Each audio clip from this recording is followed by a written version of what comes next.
আপনি যেটা বলবেন একদম অথেন্টিক বলবেন, কারো ফেভারে কথা বলবেন না। যেভাবে কেয়ার করে না, প্রথম কথা আমি ভাবি বাচ্চার জন্য সেফটি।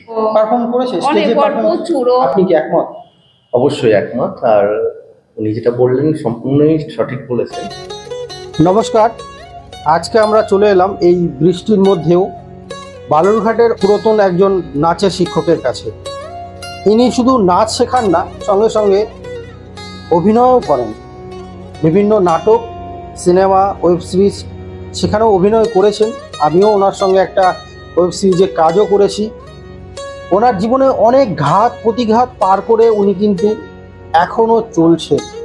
তাই ওনার সম্পর্কে আজকে জেনে নেব, উনি কীভাবে আছেন, কোথায় প্রশিক্ষণ দিচ্ছেন, কিভাবে দিচ্ছেন, সব বিষয় নিয়ে কথা বলবো। তাহলে চলুন আজকে শুনে নিন। এখানেই হচ্ছে প্রশিক্ষণ, আসুন দেখে আসি।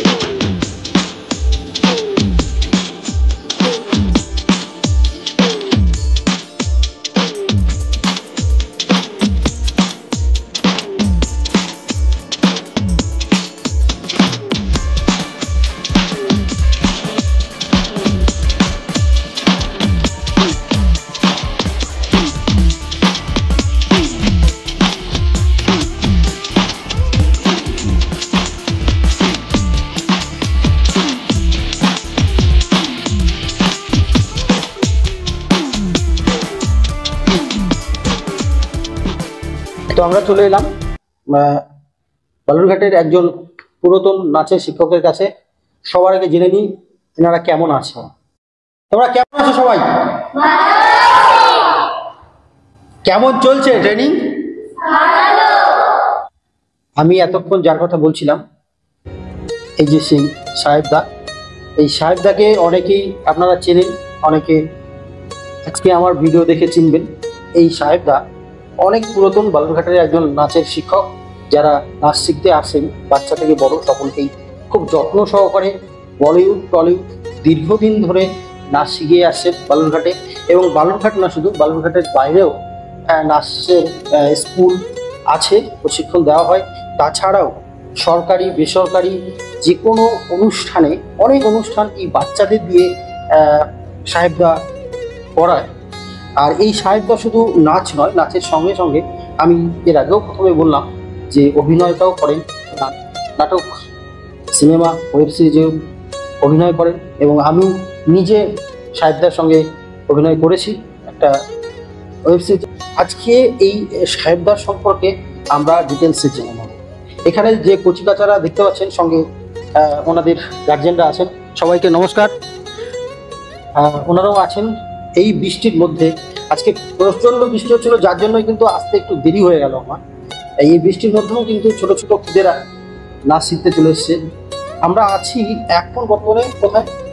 এটা বালুরঘাট কচিকলা ক্লাব, যেটা হচ্ছে কংগ্রেস পাড়া, ডালব মোড় থেকে একটু ভিতরে। আচ্ছা, সাহেবদার প্রথম প্রশ্নটাই হবে, সাহেবদা কেমন আছো? ভালো আছি, অবশ্যই ভালো আছি। এই কারণ আমার কাছে যতক্ষণ রেইনবো আছে, কারণ রেইনবো আমার ক্রিয়েশন, আর একজন আর্টিস্টের কাছে তার ক্রিয়েশনই সব থেকে ভালো থাকার অক্সিজেন। এবং হ্যাঁ, ডেফিনেটলি অক্সিজেন। তো আমার কাছে যতক্ষণ রেইনবো আছে, আর রেইনবো মানেই তো ওরা যতক্ষণ আছে আর দিদিরা আছে, তো ততক্ষণ আমি ভালো আছি একদম। আমাদের সাহেবদার যে নাচের স্কুল, যে স্কুলটার নাম হচ্ছে সাহেবদা Balurghat rainbow cultural academy. Rainbow মানে হচ্ছে রামধনু, মানে 7টা রং, আর আমরা এখানে 7 রকমের কাজ করি। এটা একটা ডিটেলসে আমি যাব। সেটা হচ্ছে যে এই রেইনবোটা এইভাবে শুরু হয়। একদম শুরুর দিকে যখন আমি নাচ করতাম, তখন আমার ছোট, ওই আগেকার সময়তে এত সুন্দর প্ল্যাটফর্ম ছিল না, এখন সবার হাতে হাতে প্ল্যাটফর্ম। তো সেই জায়গা থেকে আমি অনেকটাই পিছিয়ে ছিলাম। এখনো যে খুব এগিয়ে আছি তা নয়, আছি সবার আশীর্বাদে, এগোনোর শেষ নেই, একদমই তাই। তো সেক্ষেত্রে আমি বলবো যে আমাদের সেই সময়টাতে, আজ থেকে 20 বছর 22 বছর আগের কথা বলছি, সেখানে বাবা মাদের এই দিদিদেরকে দেখতে পাই বা ওনাদেরকে বলি যে একটা হয় না, বাবা মাদের সেই রকম ভাবে যে নাচ নিয়ে কিংবা আগ্রহটা, সেটা কিন্তু ছিল খুব কম, থাকলেও খুব কম। এবার একটা ইকোনমিক্যালি একটা ব্যাপার থাকে, কিন্তু সেই জায়গা থেকে কিন্তু আমরা অনেকটা পিছিয়ে ছিলাম। কিন্তু সেখান থেকে একদম শুরুতে আমি করতাম সেটা হচ্ছে অর্কেস্ট্রাতে পারফরমেন্স। আচ্ছা, এবং আমার গুরু যদি কাউকে বলা হয় তাহলে মিঠুন চক্রবর্তী আর গোবিন্দ। আচ্ছা, ওনাদের কাছ থেকে আমি শিখেছি। আগে চিত্রাহার রঙ্গলি হতো, তো তো অনেকেই জানে যে শুক্রবার আর রবিবার করে হতো।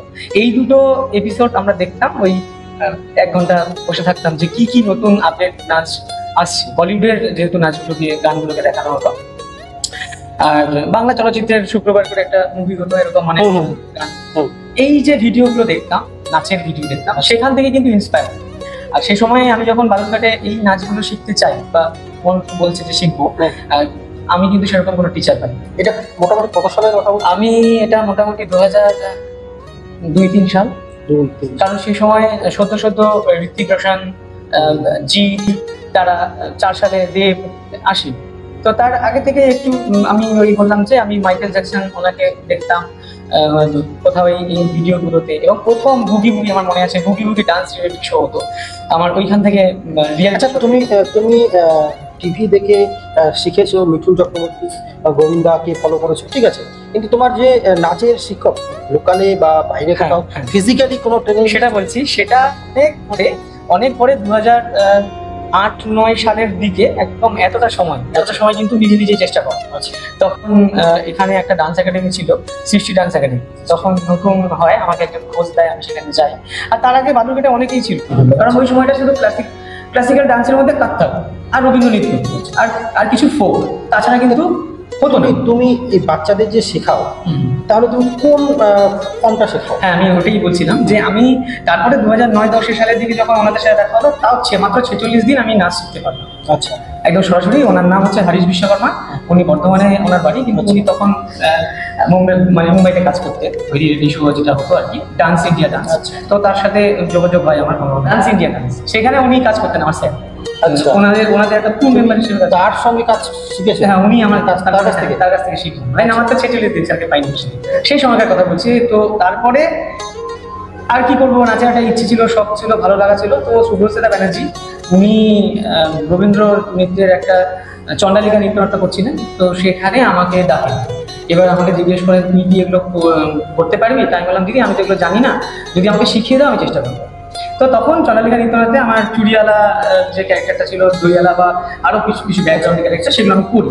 তো তারপরে দিদি বলে যে প্রোগ্রাম 1 মাস 1.5 মাস রিহার্সাল হয়। তো প্রোগ্রাম হয়ে যাওয়ার পরে আমাকে বলে তুই কি চলে যাবি? আমি বললাম হ্যাঁ, কি করবো, আমার তো ওইভাবে শেখা নেই বা এই প্ল্যাটফর্মে, বলে তুই থাক, আমি তোকে হেল্প। তো সত্যি দিদি আমাকে হেল্প করেছিল। আমি নান্দনিক বিদ্যালয়ে তখন ছিলাম। তার মানে তুমি বলতে চাইছো তোমার শিক্ষাটা শুধু পার্টিকুলার একটা টিচারকে কাছে নয়, এক্স্যাক্ট ঘুরে ঘুরে চারিদিকে ঘুরে জিনিসটাকে কালেক্ট করে নিজে এখন পরে আমি একটা সময় 2-2.5 বছরের জন্য শতাব্দী ভট্টাচার্য মণ্ডল, যার এখনো উনি করেন ডান্স একাডেমি, ওনার সাথে একটা পরিচয় হয় প্রোগ্রামে গিয়ে। তো উনি আমাকে বলেন তুই কত্থকটাও শেখ। তাহলে সেই সময় আমার রবীন্দ্র নৃত্য শেখা হলো। আচ্ছা, 1 বছর মতো রবীন্দ্র নৃত্য, তারপরে কত্থক শেখা হলো, তার আগে তো বলিউড টলিউড তো স্যার। দেন এবার কি হলো, একটা সময় গিয়ে আমি দেখলাম যে আমি থিয়েটার করি, নাটকটাকে ভালোবাসি। আর মূলত কিন্তু নাটক দেখেছি, হ্যাঁ নাটক। আর আমি কিন্তু আমার স্বপ্ন ছিল ড্রিম হচ্ছে হিরো হওয়া, হিরো। আচ্ছা, আমি একটু আগেই বলছিলাম যে সাহেবদার সঙ্গে আমি একটা ওয়েব সিরিজে কাজ করেছি, যেটার নাম হচ্ছে কালচক্র। সেই কালচক্রে কিন্তু সাহেবদা হিরোর পার্ট করেছে, করেনি এটা না যে করেছে। সেই ওয়েব সিরিজটা আমরা খুব যত্ন সহকারে করেছিলাম। যাই হোক, হিরো হয়েছি। তো আসলে কি হয়েছে, আমি অভিনয় করি, অভিনয় করতে গেলে ডান্স শিখতাম। আচ্ছা, অভিনয় করতে গেলে ডান্স জানতে হবে, আমি সেভাবে কিন্তু ডান্সের দিকে ঝুঁকি। আচ্ছা, কিন্তু পরে গিয়ে দেখলাম না অভিনেতা সেভাবে হতে পারলাম না, ডান্সার হতে পারলাম, হঠাৎ করে গিয়ে কোরিওগ্রাফার হয়ে গেলাম। সেটা তো বিচার তুমি নিজে করলে হবে না, দর্শক করবে তার জন্য। সেই আর কি। আচ্ছা, এখন যে বর্তমানে বাচ্চাদেরকে তুমি নাচ শেখাচ্ছ, সেটা তুমি একটা প্ল্যাটফর্মে শেখাচ্ছ নাকি বিভিন্ন প্ল্যাটফর্মে নাচ শেখাচ্ছ? এইটাই হচ্ছে কথা। আমি যেহেতু ডিফারেন্ট কাইন্ড অফ ভেরিয়েশন আমার মধ্যে সেই নিয়েছি, এই জন্যই আমার এই স্কুলের নাম রেনবো। আচ্ছা, ছাত্রকমের কাজ হয়। এবং এখন আমার প্ল্যান ছিল যে ওই ড্রামা ছাড়া, অভিনয় ছাড়া নাচ হয় না, নাচ ছাড়া অভিনয় হতে পারে। তো সেই কনসেপ্টটা যখন মাথায় আসে, আমি 26 জানুয়ারি থেকে শুরু করি সেটা। 2017 সালে ফার্স্ট আমাকে লোক চেনে। এর মাঝে একটা কথা বলে দিয়েছি, সুহায়ন হোম, যেখানে আমি জব করি। প্যারালালি ওই বাচ্চাগুলো হচ্ছে সমাজ থেকে বিচ্ছিন্ন হয়ে যাওয়া। আচ্ছা, সেই বাচ্চাগুলোকে আমি ডান্স শেখাই। দেন ওরা ওখানে গিয়ে জেলার অনেক তাবড় তখনকার ডান্সের একাডেমিগুলো ছিল, তাদেরকে হারিয়ে ওরা থার্ড। আমার কিন্তু 2017 সাল থেকে টার্নিং হয় আমার লাইফ। বালুরঘাটের সুবায়ন হোম, যেটা হচ্ছে একটা অনাথ আশ্রম, সরকারি অনাথ আশ্রম, যেখানে তুমি ডান্স শেখাও। হ্যাঁ, তোমাকে শিক্ষক হিসেবে সেখানে নিয়োগ করা না হয়েছে? শিক্ষক হিসেবে নয়, আমি যেহেতু আমি একটা জব করি ওখানে। আচ্ছা তুমি আমি একটা টাইম পাস করার জন্য ওই নাচ করি। আচ্ছা তুমি জব করো, সঙ্গে নাচের যেহেতু দেশের- শিক্ষক সেই জন্য নাচটাও শেখাও, হ্যাঁ। এবং তারা প্রশিক্ষণ নিয়ে তোমার কাছে 2017 সালে প্রথম থার্ড হয়, আচ্ছা। দেন তারপরে পরপর সেকেন্ড ফার্স্ট ওদের ঘরে একটা করে প্রাইজ যায়। এটা কিন্তু খুব ভালো কাজ। Thank you. এটা খুব ভালো। আমার চোখে দেখা অনেক ছেলে পরিবর্তন হয়েছে, তারা তাদের এটা তো অনেক বড় সাকসেস। হ্যাঁ মনে করি আমি এটা। মানে আমার অ্যাচিভমেন্ট মনে করি, আমি কিছু পাইনি কিন্তু ওদের মুখে যে হাসিটা সেটাই আমার সবথেকে বড় প্রাইজ মনে হয়। তোমার এখানে কটা ব্যাচ চলে? আমার 3টে ব্যাচ ছিল, এখন 2টো ব্যাচ আছে। দুটো batch। এইখানে বালুরঘাটে। তো বালুরঘাটে এখানে কবে কবে ক্লাস হয়? শনিবার রবিবার। শনিবার ছটা? শনিবারে এখন নতুন টাইম হয়েছে 5:30 থেকে হয়, 5:30 থেকে ওই 7টা পর্যন্ত আমরা এখানে থাকি। আর তারপরে একটা ব্যাচ 5:30 থেকে এগুলো সব 8টা বিকেল। হ্যাঁ আমাদের একটু টাইম লাগে, মানে আমরা একটু ডিটেলে কাজ করি। আচ্ছা, আচ্ছা। আমাদের ওরকম ঘন্টা নেই যে আমরা 1 ঘন্টা বা 1.5 ঘন্টা ক্লাস শেষ। আসলে আমরা এখানে অনেকগুলো পার্টে করি, যেহেতু ওই যে রেনবো বললাম, কারণ আমি এখানে বাচ্চাগুলোকে ওই থিমেটিক, মানে থিমটা কি, স্টোরি কি, থিম কিভাবে তৈরি হয়, একটা গল্প হয়, একটা গল্পের যে কন্টেন্ট তৈরি হয় সেখান থেকে নাটকটা বুঝতে হবে, তাকে ভিত্তি করে যে নাচের কোরিওগ্রাফি হয় এবং তার জন্য বডি মুভমেন্ট সবটাই আমাদেরকে ডিটেলে এদেরকে দিয়ে আচ্ছা আচ্ছা আচ্ছা, টাইম লাগে না। একদম একদম। তুমি তো শুধু বালুরঘাটে না, বালুরঘাটের বাইরেও আমি শুনেছি হ্যাঁ। তোমার এই নাচের সেন্টার আছে, হ্যাঁ। সেটা কোথায় কোথায় আছে? আমার এই মুহূর্তে গোপালগঞ্জে আছে। গোপালগঞ্জে কোথায়? ব্রিজের একদম আগে, একটু আগে ওদের হচ্ছে কোরইতলা ক্লাব বলে একটা ক্লাব আছে, সেখানে আছে। তপনে বিবিসি ক্লাব আছে, তপনে একদম চৌরঙ্গির পাশে। আচ্ছা, আর প্রতিরামে আছে পথসাথী, যেটা পথসাথী সরকারি যেটা পাশে একটা হল রুম আছে আচ্ছা। ওনাদেরই, সেখানে আছে। আর রিসেন্ট 2টো স্কুল ওপেনিং হয়েছে, এটা হচ্ছে ত্রিমোহনী আর ত্রিমোহনীতে হচ্ছে একদম স্টেট ব্যাংকের যে এটিএমটা আছে তার পাশে, একজনের বাড়িতে যদিও। তো আর টিওরে হচ্ছে ওই যেটা আমাদের প্রাচী ক্লাব আছে, একদম প্রাচী ক্লাবের দোতলায়। আচ্ছা আচ্ছা এই কটা ক্লাস। আচ্ছা, তুমি এগুলো যে ক্লাস করাও, তোমার সঙ্গে যদি যোগাযোগ করে মানে গার্জিয়ানরা, তাহলে একটা তো মাধ্যম থাকতে হবে, সেটা তোমাকে কি ফোনে যোগাযোগ করবে নাকি সেন্টারে গিয়ে কথা বললেই হবে? না, ফোনে আছে, ইনস্টাতে আমাদের পেজ আছে, বালুরঘাট রেনবো কালচার একাডেমি আমাদের পেজ। তোমার পেজগুলো কি তোমার সেন্টারের নামেই আছে? হ্যাঁ একদম সবটা। আচ্ছা, তোমার ফোন নাম্বারটা একটু বলে দাও তাহলে। আমার ফোন নাম্বার 9851065170। এখন যেটা নিয়ে আমি কাজ করছি সেটা হচ্ছে কনসেপচুয়াল এবং থিমেটিক। 2017 সাল থেকে আমি সেটা শুরু করেছি এবং আমার বিশ্বাস আগামী 5 বছরের মধ্যে এই থিমেটিক কনসেপচুয়ালের মধ্যে মানুষ ঝুঁকে যাবে, গেছে অলরেডি, যেটাকে ফিল ডান্সও বলছি কোনো সময়। আচ্ছা, যে এইটা আমাদেরকে সোশ্যাল মেসেজ দিতে হবে, তুমি এটার উপরে একটা কিছু বানাও, আচ্ছা নাচ দিয়ে গল্প দিয়ে কিছুটা বানাও। তো আমি তখন সেটাকে বানাই। আচ্ছা। বালুরঘাট সংস্কৃতির শহর আমি গত জানুয়ারি মাস থেকে শুরু করলাম, আশা করি যতদিন বাঁচবো তোমাদের সাহায্য তৃতীয়তে। হ্যাঁ, একটা জিনিস আমি একটু আগে যেটা বলেছিলাম শুরুতে, যে সাহেবদা শুধু নাচের সঙ্গে না, নাটকের সঙ্গে মানে থিয়েটারের সঙ্গেও আছে। সাহেবদা নিজে একটা নাট্য উৎসব কিন্তু কিছুদিন আগেই পার করেছেন তৃতীয়তে, তাই না? তৃতীয়তে করেছি, কারণ যেহেতু তৃতীয় আমার পাড়ার নাটক থেকে হাতে করি ওখানে এসে, হরিপদ মুখার্জি আমার গুরুদেব, তো উনি ওনার সান্নিধ্যেই আমি করি। এত বড় একটা এবং সেখানে কিন্তু শুধু বালুরঘাটের টিম নয়, বাইরে থেকেও নাটক দল এসেছিল। এবং তো এই ধরনের প্রোগ্রাম আমরা কিন্তু কোনো ফান্ড পাইনি, এখন পাই না কিন্তু ফান্ড। আমার ওই প্রোগ্রামগুলো করা, সেখান থেকে ধীরে ধীরে জোগাড় করা, এবং আমার অভিভাবকরা, আমার গার্জেনরা আমাকে সাপোর্ট করে, ওনারা কিছু করে সাহায্য করে, এবং খুব শুভানুদ্দায়ী মানুষ যারা রেনবোকে এতদিন টিকিয়ে রেখেছেন, তারা কিন্তু আর্থিকভাবে আমাদেরকে বিভিন্নভাবে, মানে কেউ 500 কেউ 1000 এই সাহায্যটা করেছেন বলেই সেটা সম্ভব। আচ্ছা, বা এমনি যে অনুষ্ঠান যে হয়, যেমন আমরা ঠান্ডার সময় আমাদের চারিদিকে এই ফেস্টিভ্যালগুলো হয়ে থাকে, সেখানে কি তুমি ডাক পাও? হ্যাঁ, সেখানেও ডাক পাই। অনেক প্রোগ্রাম গত বছর বা তার আগের বছরগুলোতে আমি পরপর 5 দিন, পুজোর 5 দিন প্রোগ্রাম থাকে আমার কাছে। আমার ওরা সবাই হাঁপিয়ে যায় প্রোগ্রাম করতে করতে, কিন্তু বিষয় আপনারা সাহেবদের সঙ্গে যে কোনো প্রোগ্রামে যোগাযোগ করতে পারেন। এই বাচ্চাগুলো শুধু এখানকার বাচ্চা না, আপনার রিকোয়ারমেন্ট অনুযায়ী আপনি যে প্রোগ্রামটা করবেন সেই প্রোগ্রাম অনুযায়ী যে ধরনের ড্রামা হোক, ডান্স হোক, সব বিষয়ে আপনি ডিটেলসে কথা বলে আপনার অনুষ্ঠানে আপনারা কিন্তু নিয়ে যেতে পারেন। সেক্ষেত্রে আমার মনে হয়, কথা বলে যেটা বুঝতে পারছি, যে অর্থই কোনো সমস্যা তৈরি করতে পারবে না। একটা একটু আগে আমি বাইরে বলেছিলাম যে একটা ঘাত প্রতিঘাতের মধ্যে দিয়েও সাহেবদা যে এখনও এইভাবে চালিয়ে যাচ্ছে, সেটার জন্য অসংখ্য ধন্যবাদ। মানে এরকম শক্ত মনের একজন মানুষ। কয়েকদিন আগে, খুব বেশি 1 বছর হয়েছে, হঠাৎ করে একটা অ্যাক্সিডেন্টে সাহেবদার ওয়াইফ মারা যায়, যেখানে একজন ছোট্ট বাচ্চা রেখে গেছে। সেই পরিস্থিতিতেও নিজেকে ভেঙে ফেলেনি, লুকিয়ে রাখতে পারেনি, আবারও একইভাবে মেনে ধরেছে সকলের সামনে। এই জন্য অসংখ্য ধন্যবাদ। আসলে ধন্যবাদ তোমাদের সবাইকে যে তোমরা এইভাবে আমার পাশে আছো বলেই আমি হয়তো করতে পারি। আসলে পর্দার পিছনে আর্টিস্টদের জীবনটা অন্ধকারই হয়, কালারফুল পর্দাতেই দেখা যায়। একদমই তাই। আমি বাচ্চাদের সঙ্গে একটু কথা বলবো। তোমার নাম কি? আদিতি সাহা। তুমি বালুরঘাটে? তোমাকে কে নাচ শেখায়? স্যারের নাম জানো? হ্যাঁ, সাহেব স্যার। সাহেব স্যার কেমন নাচ শেখায় বলো তো? সত্যি কথা বলবে কিন্তু, তোমাকে কিন্তু দেখতে পাচ্ছে সবাই। সত্যি কথা বলো, কেমন শেখায়? ভালো শেখায়। ভালো শেখায়? বকা দেয়? বকা দেয়? বকা দেয় না? দেয় মনে হয় একটু একটু, তাই না? না, ভালো করে শেখায়? তুমি না পারলে শেখায়?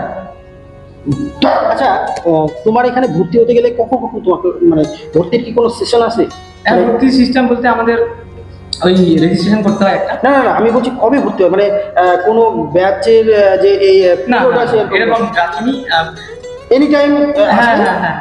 এবার যেহেতু আমাদের ব্যাচগুলো আলাদা আলাদা আছে, তো তাকে দেখে তার এক্সপেরিয়েন্স বা সে কিছুই জানে না, তো সেই হিসেবে আমি ঠিক করে দিই যে তোমাকে এই ব্যাচে ঠিক যাবে। আচ্ছা। হ্যাঁ, যে হয়তো একটু শিখেছিল অনেকদিন আগে, বাস ভুলে গেছে, তাকে নতুন করে করতে হবে, সেক্ষেত্রে একটা ব্যাচে দিতে দেওয়া যাবে। একদম জিরো, যে কিছুই জানে না, পারে, তার জন্য একটা ব্যাচ আমাদের এরকম করা আছে। আচ্ছা, তোমার এখানকার ছেলেমেয়েরা শুধু কি নাচ করে না, সেক্ষেত্রে এই যে তুমি যখন থিয়েটারটা করো, থিয়েটারের একটা থিয়েটার আমরা করি তো, মানে ওরা সবাই থিয়েটার করে আমার সাথে, এবং আমাদের এই প্রোগ্রামটা ওদেরকে নিয়েই হয়েছিল, ওদের জন্যই হয়েছিল। যে নাট্য উৎসবটা হয়েছিল, ওরা ওখানে পার্টিসিপেট করেছে। যে মধুমিতা খানিকটা দেখতো। আচ্ছা। তো ও যেহেতু ওই কথাকের পার্টটা দেখতো, মধুমিতা সাহেবদার ওয়াইফ ছিলেন, তো ও দেখতো, যেহেতু ও 1 বছর ধরে চলে গেছে, অনেকটা চাপ আমার উপরে পড়েছে। সেই কারণে আমি 1 বছর ধরে আমি কোনো ইউটিউবে ভিডিও ছাড়তে পারিনি। আচ্ছা। কিন্তু খুব ইচ্ছে আছে, চেষ্টা আছে যে ওরা শিখছে, আর আমরাও একটা প্ল্যানিং করে নিচ্ছি কি আমি খুব তাড়াতাড়ি আবার তোমাদের সামনে ভিডিও নিয়ে আসবো। আমরাও চাই তুমি এইভাবে শেখাও, ভালো করে শেখাও। আর বালুরঘাটের নাম, নিজের নামের সঙ্গে সঙ্গে বালুরঘাটের নাম, আমাদের ডিস্ট্রিক্টের নাম উজ্জ্বল করো। যাই হোক, খুব ভালো লাগলো তোমার সঙ্গে কথা বলে। আর আমাদের স্কুলের নাম বালুরঘাট রেইনবো কালচারাল একাডেমি। আমাদের এখানে Bollywood, Tollywood, folk, creative, thematic, conceptual আর জিমন্যাস্টিক যেটা হয়, যেটা অ্যাক্রোবেটিক্স আমরা আমাদের টার্মে বলি, তো জিমন্যাস্টিক্স সঙ্গে অ্যাক্রোবেটিক্স এবং যেগুলো আঞ্চলিক ডান্স আমরা দেখি, সেই পারফরমেন্সগুলো আমাদের এখানে শেখানো হয়, এবং আমরা রিয়েলিটি শোতে পার্টিসিপেট করবার জন্য তাদের প্রস্তুতি করানোর চেষ্টা করি, এবং বিভিন্ন ওয়ার্কশপ। থ্যাংক ইউ প্রবাল দাকে। আর আমি সব ইনফরমেশন আপনাদের দিয়ে দিলাম। সবাই যেভাবে এতদিন আমাদের 11 বছর রানিং, যেভাবে এতদিন আমাদের সঙ্গে ছিলেন, পাশে ছিলেন, সাথে ছিলেন, সেভাবে ধন্যবাদ সবাইকে। ধন্যবাদ। আচ্ছা, আমি সাহেবদার সঙ্গে এতক্ষণ কথা বললাম, আপনারা সকলে দেখলেন, ছিলেন আপনারাও। আমি চাই এখান থেকে সঠিক তথ্যটা যাক, যেন আমার এই ভিডিওটা দেখে এখানে যারা তার বাচ্চাটাকে নিয়ে আসবেন, তারা যেন সঠিক ইনফরমেশন নিয়ে আসে এবং সঠিক গাইড মেনে ডান্স হোক, থিয়েটার হোক, যেন করাতে পারে। আপনি যেটা বলবেন একদম অথেন্টিক বলবেন, কারো ফেভারে কথা বলবেন না। সাহেবদার এখানে যে বাচ্চাকে আপনি পাঠান, কেমন রেসপন্স করছে? রেসপন্স ভালো করছে, মানে এখানে নাচের সাথে সাথে নাটক সবই তো করানো হয়, এই জন্য আমার ভালো লাগে বেশ। আপনার বাচ্চা কত বছর বয়স? আমার বাচ্চার 8 বছর, 8 প্লাস। এখানে কতদিন ধরে নাচ শিখছে? বেশি দিন হয়নি, বুঝতে 5 থেকে পারছেন? 6 মাস। হ্যাঁ, বুঝতে পারছে। কোথাও কোনো পারফরমেন্স করেছে? করেছে। হ্যাঁ। আপনার বাচ্চার বয়স কত? আমার বাচ্চার বয়স 14 বছর, ও করছে 2 বছর। অনেকটা ও পারফর্ম করেছে, অনেক প্রচুর, ও অনেক করেছে। দেখুন, এবং আমি চাই যে ও ডান্সের সঙ্গে সঙ্গে একটা ভালো মানুষ তৈরি হোক। হ্যাঁ, সাহেব খুব আরো খুব বিশ্বাস আছে। আমি একটা গার্জিয়ান হিসেবে, প্যারেন্টস হিসেবে একটা বাচ্চাকে যখন কোথাও দিই, আমরা চেষ্টা করি বাচ্চাটা ইমপ্রুভ হোক। একদম। সে টপ করবে এমনটা চাই না। সবাই কিন্তু টপ করতে পারে না, টপ কিন্তু স্পেশাল কেউ করবে। সাহেব যেভাবে কেয়ার করে না, প্রথম কথা আমি ভাবি বাচ্চার জন্য সেফটি। একটা বাচ্চা কোথায় সেফ থাকবে, একটা বাচ্চা কোথায় ভালো এডুকেটেড হবে, ঠিক আছে? একটা কথা বললেন। তো আমি যখনই বাচ্চাকে দিয়ে যাই, তারপরে দ্বিতীয়বার চিন্তা করি না যে সাহেব এখানে কি করবে না। আচ্ছা, অ্যাজ এ প্যারেন্টস এর মতো এটা কিন্তু আপনি অনেক বড় একটা কথা বলে দিলাম, যেটা ফ্যাক্ট, ওটা ভালো গুণটা বলি। দ্বিতীয় কথা হচ্ছে ফাইন্যান্সিয়ালস। একটা অর্গানাইজেশনকে আগে চালাতে গেলে একটা ফাইন্যান্সিয়াল ব্যাকআপ লাগে, হুইচ ইজ হিউজ। হ্যাঁ, উই হ্যাভ টু কন্ট্রিবিউট, আমাদের কন্ট্রিবিউট করতে হবে। কারণ কি আমি জানি সাহেবের ব্যাকআপ হিসেবে আর কিছু নেই, তো তো আমরা যারা হেল্প করতেই হবে। আমরা যারা জানি সাহেব থেকে পার্সোনাল, তারা এটা ফ্যাক্ট সাহেবের এটা ফ্যাক্ট যে সাহেবকে আমাদের হেল্প করতে হবে। আপনি কি একমত? অবশ্যই একমত। আর উনি যেটা বললেন সম্পূর্ণই সঠিক বলেছেন। আর সাহেবের কাছে আমার মেয়েও শেখে। সাহেবের এই বিষয়টা আমার একটু বলা উচিত বলে বলছি, যে যখন কোনো বাচ্চা শেখে তখন তার মধ্যে বিভিন্ন ভুল হয় নাচ করতে গিয়ে, কিন্তু সেই ভুলটাকে কিভাবে শুধরাতে হবে সেটা কিন্তু সাহেব খুব সুন্দরভাবে শেখে। এই বিষয়টা আমি লক্ষ্য করেছি। আপনি একজন গার্জেন হিসেবে এই কথাটা যে বলছেন, এটা কিন্তু এই কথাগুলো অন্য গার্জেনটা কিন্তু দেখবে, শুনবে, বুঝবে, এবং এখানে এসে কিন্তু তারা এই জিনিসগুলোকে প্রত্যেকটা লক্ষ্য করবে, মিলিয়ে নেবে। সকলকে অসংখ্য ধন্যবাদ, সকলকে আবার নমস্কার জানাচ্ছি। আপনাদের এই তথ্যগুলো আমরা বালুরঘাট বা বালুরঘাটের আশেপাশে সকলের কাছে পৌঁছে দেওয়ার চেষ্টা করব, যাতে আপনাদের এই তথ্য দেখিয়ে সাহেবদার এখানে বাচ্চাদেরকে পাঠায় এবং সঠিক প্রশিক্ষণ নিতে পারে। অসংখ্য ধন্যবাদ।